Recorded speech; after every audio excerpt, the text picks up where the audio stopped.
Bienvenidos a este episodio especial, muy importante, sobre el documental que tenemos armado de derechos humanos. Hoy vamos a hablar de un caso muy importante de la Corte Interamericana de Derechos Humanos, el caso Hellmans versus Uruguay, con sentencia el 24 de febrero de 2011. Este caso no solamente es una historia del pasado, es una historia sobre desaparición forzada, identidad, verdad, justicia y memoria. Y para entenderlo bien, tenemos que ubicarnos en el contexto histórico. Ignacio, ¿cómo estás? Buenas tardes, Boca, ¿cómo está? Buenas tardes a la audiencia, ¿cómo le va? Este caso ocurre durante los años 70, en un periodo marcado por las dictaduras militares de América del Sur. Esto funcionaba durante lo que se llamaba el Operativo Cóndor, que fue una coordinación represiva entre varios estados como Argentina, Uruguay, Paraguay, Brasil, Chile y Bolivia. La idea era perseguir personas consideradas opositoras políticas, incluso fuera de la frontera de cada país. Por eso muchas personas fueron detenidas, trasladadas clandestinamente a un punto desconocido y desaparecidas o asesinadas. O sea, no se trata de un caso aislado. Exactamente. Era parte de una práctica represiva muy utilizada por estos estados y dentro de ese contexto aparece la historia de María Claudia García Irureta-Goyena, Marcelo Hellman y su hija, María Macarena Hellman. Bueno, Nahuel, contanos, ¿qué pasó concretamente en este caso? En agosto de 1976, en Buenos Aires, fueron detenidos María Claudia García y su esposo, Marcelo Hellman. María Claudia tenía 19 años y estaba embarazada. Ambos fueron llevados a centros clandestinos de detención. Discúlpame, Nahuel, que te interrumpo, pero lo más grave de todo esto es que María Claudia dio a luz estando detenida. Sí, allí nació su hija, María Macarena Hellman. Después del nacimiento, Macarena fue separada de su madre y entregada a una familia uruguaya con otra identidad. Durante más de 20 años no supo quién era realmente. Pero, entonces, ¿Macarena creció sin conocer su verdadera identidad? Exactamente. Mientras tanto, María Claudia siguió desaparecida. Hasta hoy no se conoce con certeza su paradero. Su familia no pudo saber qué pasó con ella ni despedirse. Eso es una de las partes más duras del caso. También cabe mencionar que Juan Hellman, el abuelo de Macarena, fue un poeta argentino que buscó durante años a su nieta y luchó por conocer la verdad sobre lo ocurrido con su hijo Marcelo y con su nuera María Claudia. Y discúlpame otra vez, ¿finalmente Macarena recupera su identidad? Sí, en el año 2000, Macarena Hellman recuperó su verdadera identidad. Pero el problema no terminó ahí, porque todavía faltaba justicia, investigación y reparación. Ahora, chicos, si les parece, vamos a pasar a los argumentos. Constanzo, ¿podrías decirme qué sostenían las víctimas y la Comisión Interamericana? ¿Qué tal, Oscar? ¿Cómo estás? Sí, sin problema. La posición de las víctimas y de la Comisión Interamericana fue en Uruguay. Eran responsables por varias violaciones de derechos humanos, principalmente por la desaparición forzada de María Claudia, por la supresión de identidad de Macarena y por la falta de investigación efectiva.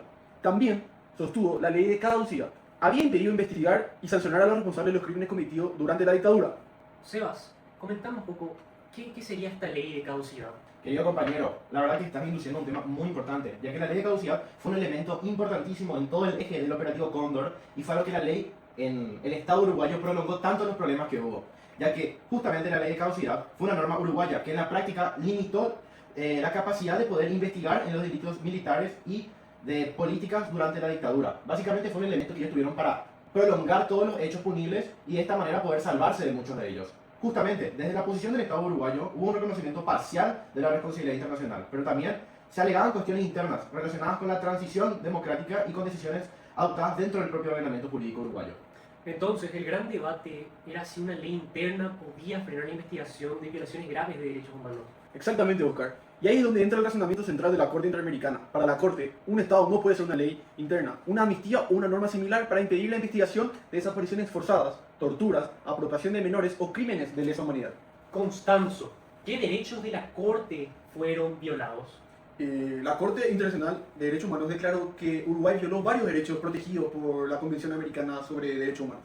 Respecto de María Claudia, se reconoció la violación de derechos al reconocimiento de la personalidad jurídica, a la vida, a la integración personal y a la libertad personal. Estos derechos están en los artículos 3, 4, 5 y 7 de la Convención Americana en la relación con el artículo 1, inciso 1, que establece la obligación general de respetar y garantizar los derechos.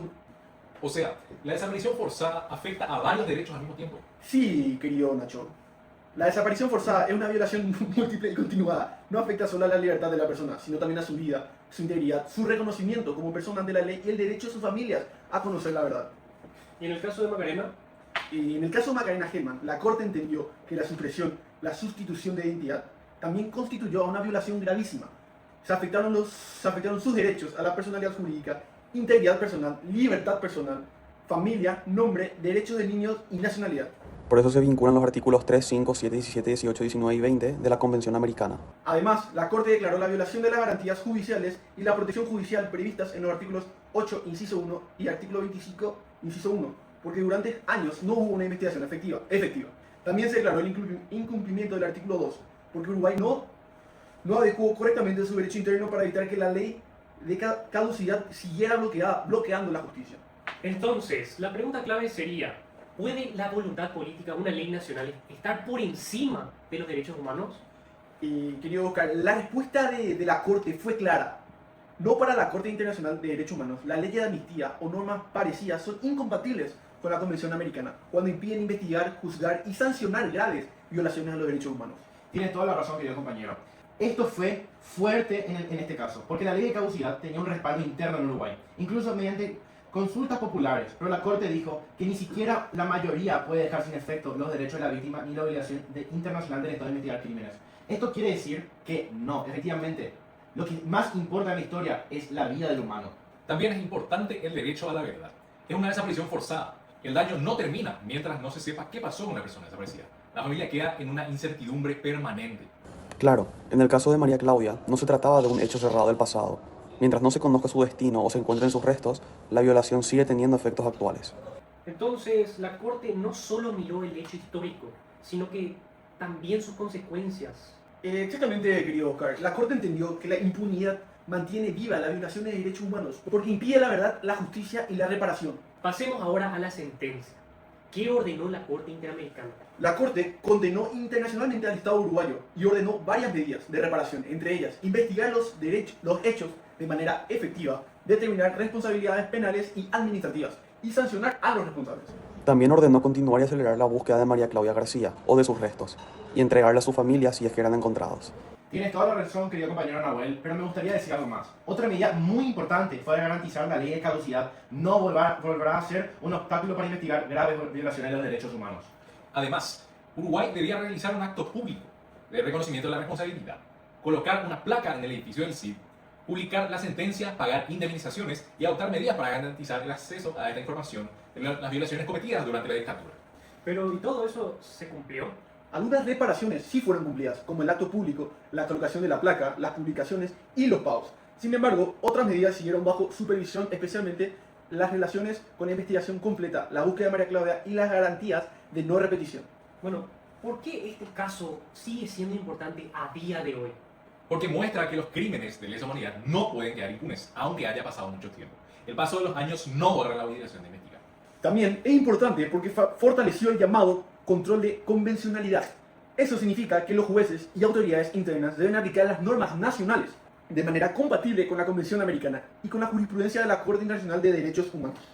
Además, algo muy importante, el caso demuestra que una democracia no se constituye ocultando el pasado. Totalmente lo contrario, señores. Se fortalece cuando se reconoce lo ocurrido, investiga y repara a las víctimas.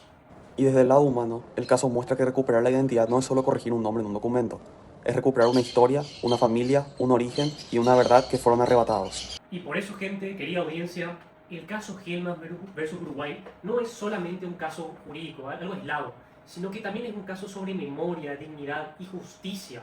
Para ir ya cerrando este podcast, y muchas gracias por venir, gente. No hay problema.